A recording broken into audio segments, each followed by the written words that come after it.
Thank you to Jessica Montgomery and the Sudbury and District Labour Council for having me here today. I wish I was here in person. I very much was looking forward to being with you in person. Unfortunately, as those of you may know, we've been asking for an official apology to the McIntyre Powder Project miners from the Legislative Assembly of Ontario. And today was the only day that there's another sitting day for the House before the election, and I really need to be there in person. They may refuse to give an apology, but they can refuse to my face. So I'm sorry that I'm not there with you on this stage in person, but I'm very happy that you had me here today. 5 years ago today, I stood here on this stage as my dad was in the last 26 days of his life. I stood here making promises to my miners that I would fight for them, while the miner that I loved the most was losing his fight with Parkinson's and struggling more and more with his breath because of COPD. As I stood here 5 years ago, making my vow to fight, my mother was living her vow to stand by her husband in sickness and in health. She was utterly exhausted, consumed with worry, and devoid of any joy as she watched the only man she ever loved slipping away from her. This is the ugliness of occupational disease, the brutality and isolation.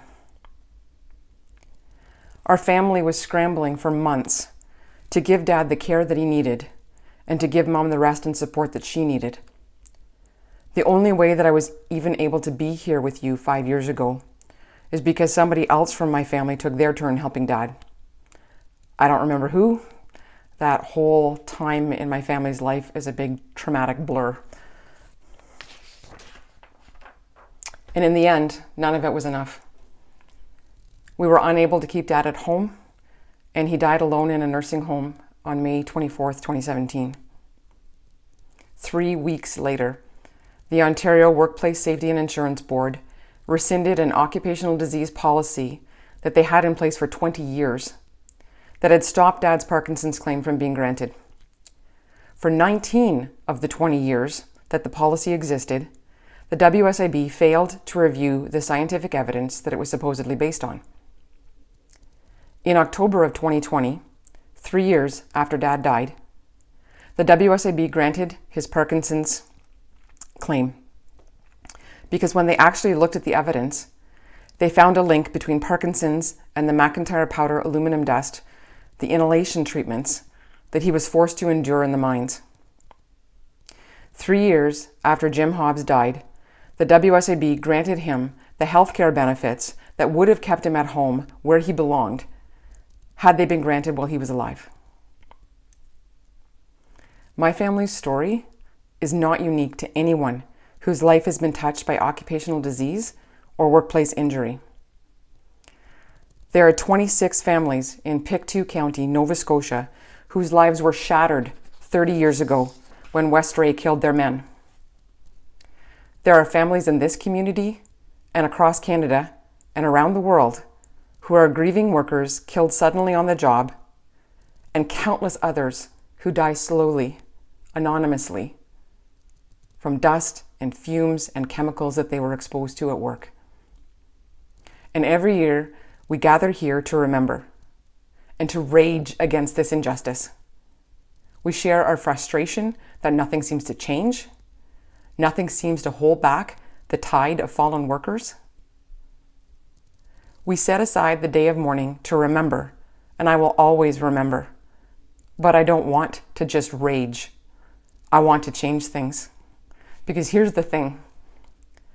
Dad made his claim for Parkinson's based on McIntyre powder exposure in 2011.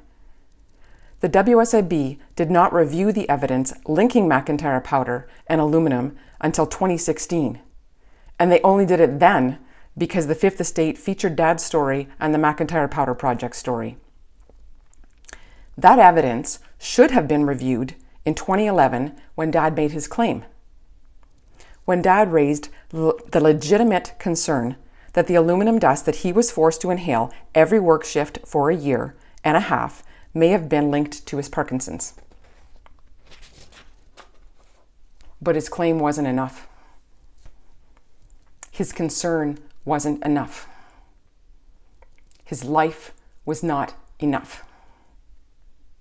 That is so fundamentally wrong. And I'm standing here today in defiance of that attitude. My dad's life was enough. It was enough. And anyone who thinks otherwise is going to have to deal with me.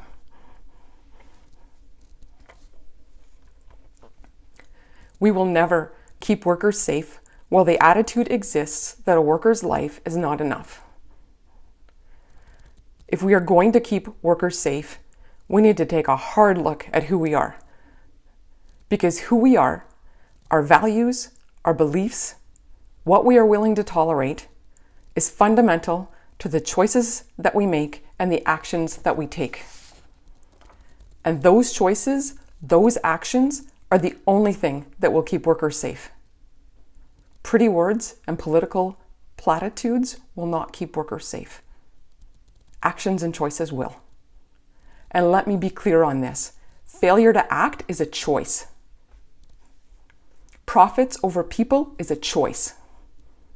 Not enforcing the Westray Act is a choice. We are what we stand for, who we stand with, and what we rise against. At any and every opportunity, we must rise against any policy, any action, any attitude that tells us that a worker's life is not enough. Thank you so much.